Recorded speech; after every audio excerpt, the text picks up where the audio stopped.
Grilhões partidos. 401. Durante o sono, a alma repousa como o corpo?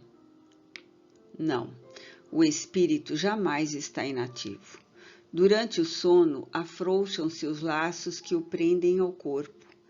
E não precisando este, então, da sua presença, ele se lança pelo espaço e entra em relação mais direta com os outros espíritos. Livro dos Espíritos, parte 2, capítulo 8. 15. Reencontro na esfera dos sonhos.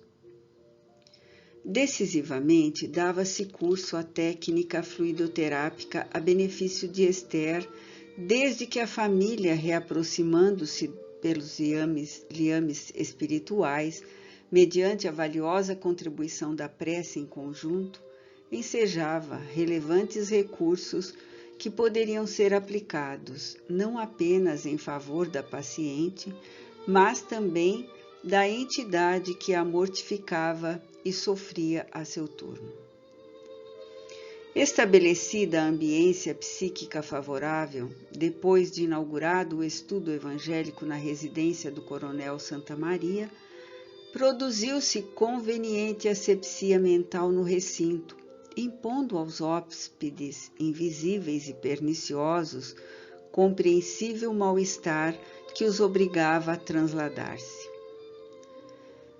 Naquela mesma noite, graças aos fluidos que imantavam de agradável emotividade os cônjuges e lhes renovavam a psicosfera, quando o sono lhes facultou mais amplas possibilidades para o desdobramento parcial e mais acurada lucidez, prontamente retornamos sob a direção do espírito Bezerra de Menezes, que, conhecedor das necessidades e recursos a aplicar nos genitores de Esther, deslindou-os quanto indispensável da densa faixa das impressões físicas, mantendo com ambos precioso diálogo com que os elucidou sobre as tarefas e responsabilidades em começo.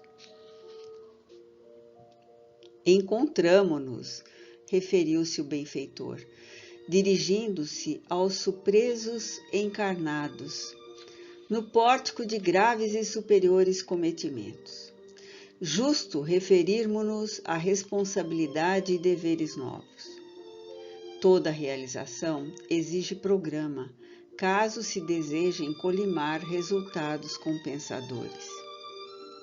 Embora o nosso esforço se volte para a problemática de Esther enferma, todos nós devemos penetrar de compreensão e discernimento, porquanto as matrizes da perturbação em que se vê envolvida se lhe encontram sediadas no perispírito em razão de experiências reencarnatórias infelizes do passado. Nesse sentido, os pais atuais se situam como partícipes de ontem, de certo modo culpados pelo drama que ora martiriza. Em toda conjuntura dolorosa há impostergável a presença de dívidas. Recorremos à proteção divina, no entanto, não nos é lícito aguardar milagre, que tal não existe, tampouco regime de exceção, que significaria privilégio que reconhecemos não merecer.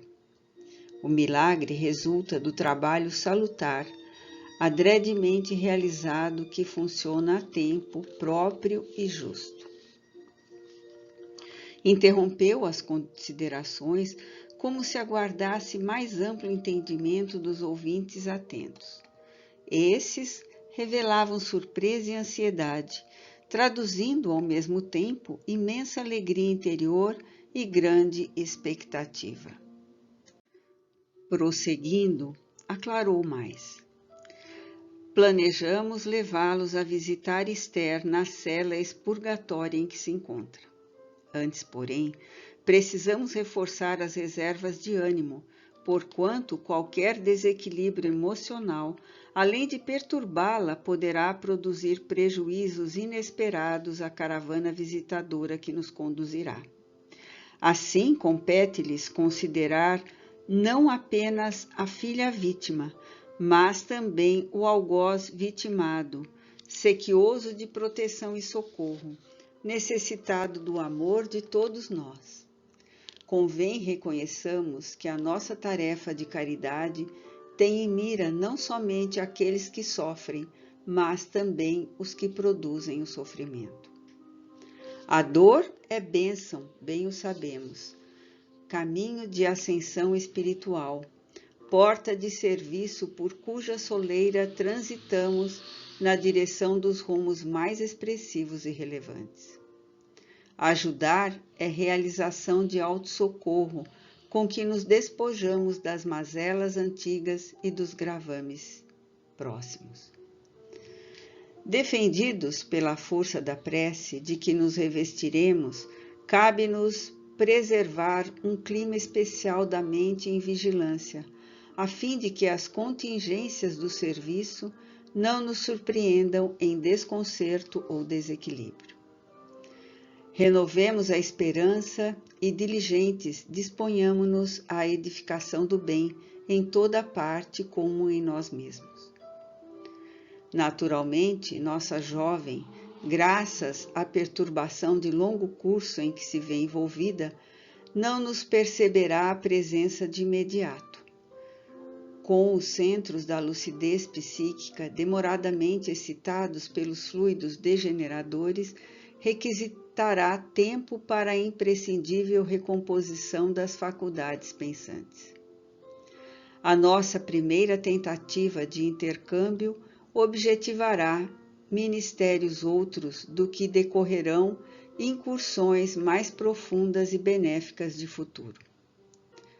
Para nós outros, já acostumados a empreendimentos desta ordem, eram-nos claras e precisas as recomendações.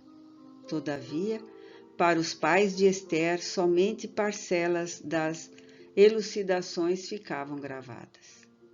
Outros sim, no seu deslocamento do elegante apartamento para o aflitivo manicômio, os dois permaneceram sem maior percepção, por absoluta falta de experiência em realização de tal monta, bem como por falta dos recursos que se faziam próprios para mais amplos tentames nesse tempo. Tomadas as providências para a incursão, foram aplicadas energias especiais no casal Santa Maria, que somente recobrou a visão e a consciência quando nos encontrávamos no quarto das pacientes atormentadas. Antes haviam sido destacados pelo benfeitor 2 dedicados enfermeiros que tinham a tarefa de afastar da cela hospitalar os espíritos frívolos não vinculados ao quadro reparador da alienada, trabalhando no recinto de modo a torná-lo condigno ao mistério em pauta. Não obstante a medida acautelatória, o local transudava miasmas e substâncias pastosas, perniciosa ali se demorava, como resultante do vampirismo reinante em processo dominador. Providenciados recursos defensivos para o quarto, impedindo a invasão da pequena área pelos comensais do desespero e colocados visitantes próximos à filha que dormia inquieta, o diretor espiritual perorou comovida súplica que a todos nos permeou de vibrações renovadoras. O ambiente sombrio, a pouco e pouco, foi se clarificando com diáfana luz, que parecia possuir desconhecidas potencialidades de desagregação das moléculas pestilenciais que impregnavam a atmosfera interna. Acercando-se da obsediada e aplicando-lhe vigorosos passes de dispersão fluídica, o benfeitor desprendeu a entidade perturbadora que, por sua vez, era teledirigida por outras mentes situadas distantes do hospital. O espírito perseguidor, ignorante e iracundo, viu-se contido e impossibilitado de maior reação pelos envoltórios magnéticos que o detinham, como consequência dos recursos de que se utilizava o instrutor. No entanto, colhido pela surpresa, blasfemava, hórrido e atormentado, proferindo ameaças com que pretendia exterminar a doente, desforçando-se do genitor da mesma. Sem permitir-se piedade injustificada ou impaciência negativa, o diligente Bezerra deu prosseguimento inalterável ao ministério, objetivando desdobrar Esther para o encontro com os pais na esfera espiritual, em cujo ensejo lhe seria aplicada a terapêutica especial de esclarecimento, que constituiria o passo significativo para os empreendimentos por vindouros. Atuando no centro cerebral e coronário, donde emanavam fluidos dissolventes, ali condensados e vitalizados desde o início da agressão obsessiva, Esther espírito deslocou-se do corpo somático, perfeito símile deste, no qual se notavam as mesmas debilidades do outro. Aparência maltratada, vestes andrajosas, descuidadas, desgaste. Não dispondo a jovem do mecanismo mental que aciona a conformação do corpo perispiritual em face do desequilíbrio que a vitimava, este retratava os condicionamentos da organização física a que se mantava, absorvendo-lhe as imposições determinantes.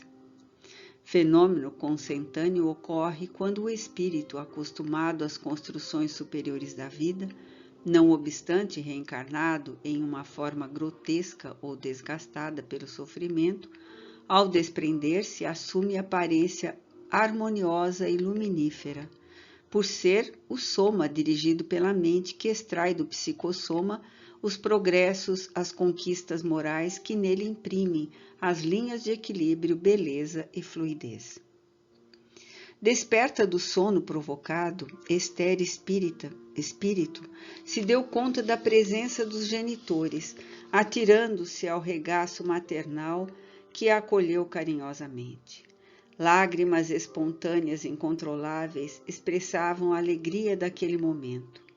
O coronel, ansioso, envolveu a esposa e a filha num só amplexo de ternura e saudade, demoradamente contidas, deixando extravasar os sentimentos de dor e de amor desde há muito represado. É um sonho, mamãe, exclamou a jovem parcialmente lúcida, cansada. É um sonho celeste, papai. Meu Deus, não me permita acordar jamais. Dona Margarida, por ser dotada de maior sensibilidade do que o esposo, passou a receber o poderoso influxo mental de Bezerra de Menezes, que num abençoado processo telepático vigoroso, induziu-a aos esclarecimentos de que a filha tinha necessidade. Sim, filhinha, registrou e transmitiu a matrona comovida. Este é um sonho ditoso, no curso do pesadelo demorado. Sonho, porém, que se transformará em breve numa realidade feliz, após expungirmos nossos erros e repararmos nossos compromissos. Despertaremos logo mais. Todavia, ficará em nossa lembrança a recordação, embora tênue, desse instante, a refrigerar-nos a ardência do desespero e acenar-nos com a coragem em relação ao futuro. Fez um breve silêncio, como se estivesse refletindo nas palavras que lhe fluíam dos lábios sem qualquer esforço da consciência. Mimetizada pela alegria da promessa futura, de saúde e paz da filha querida, estoando confiança, prosseguiu conduzida mentalmente. Todos temos sofrido, envelhecemos, seu pai e eu, à distância da sua cela junto à sua amargura.